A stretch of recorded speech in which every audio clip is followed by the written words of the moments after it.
ভালো থাকা, নিরাপদে থাকা, এটা বিশাল নিয়ামত, এটা বিশাল প্রাপ্তি। একটা হাদিস শুরুতেই বলে ফেলি, যখন কথা প্রসঙ্গ আসলো, যার জীবনে প্রতিদিন, যার জন্য প্রতিটি সকাল যে নিরাপদে করলো,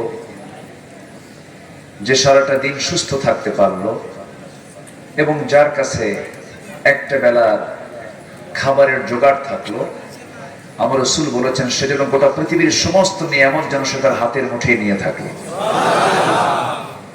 তাহলে নিরাপদে সকাল, সুস্থতায় দিন পার। আর কয়েকদিনের রুটি রুজি, কয়দিন?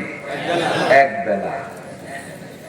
ধরেন একটা দিন, গোটা পৃথিবীর সমস্ত নিয়ামত যেন তার হাতের মুঠোয় চলে আসছে।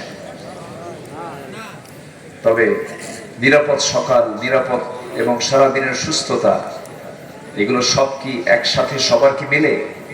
মেলে না। এতগুলো মুঠ ভরে ওষুধ খেয়েও সুস্থ থাকা যায় না।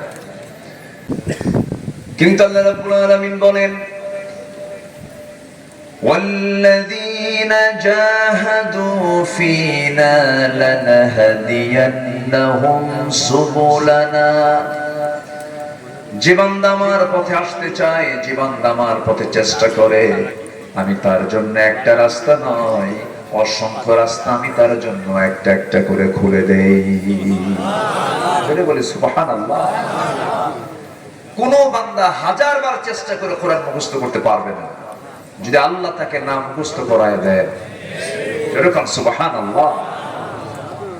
আপনি পারবেন না, কখনো পারবেন না। আমার নবীজি নিজে অস্থির হয়ে যাচ্ছেন কোরআনের আয়াত যখন নাযিল হয় মুখস্থ করার জন্য, বারবার আওড়াচ্ছেন। আল্লাহ বলছেন, লা তুহাররিক লিসানাকা লিতা'জালা বি। হে রাসূল, আপনি আপনার জিহ্বাকে বারবার নড়াবেন না, মুখস্থ করার জন্য আপনার চেষ্টা করার কোনো দরকার নাই। আমি আল্লাহ নিজে আপনার সিনার মধ্যে জমা করে দেব। তাহলে কোরআন কি চেষ্টা করি মুখস্থ করা যায় না? কে মুখস্থ, কে জমা করে দেন? আসতে বলবেন না, কে জমা করে দেন? তাহলে হিফজখানায় যারা পড়াশোনা করে তারা আল্লাহর নির্বাচিত বান্দা, যেরকম সুবহানাল্লাহ। যারা হাফেজ হয় তারা আল্লাহর খাস বান্দা, আল্লাহু আকবার বলে। তাহলে আজকে মাহফিল হচ্ছে সেই সমস্ত বান্দাদের উদ্দেশ্যে মাহফিল, যারা পৃথিবীর ভিতরে সবচেয়ে আল্লাহ তাআলার খাস বান্দা। বলি আলহামদুলিল্লাহ। হাফেজ কিন্তু ছোটখাটো কোনো বিষয় নয়। হাফেজের দাম সবচাইতে কম না সবচাইতে বেশি?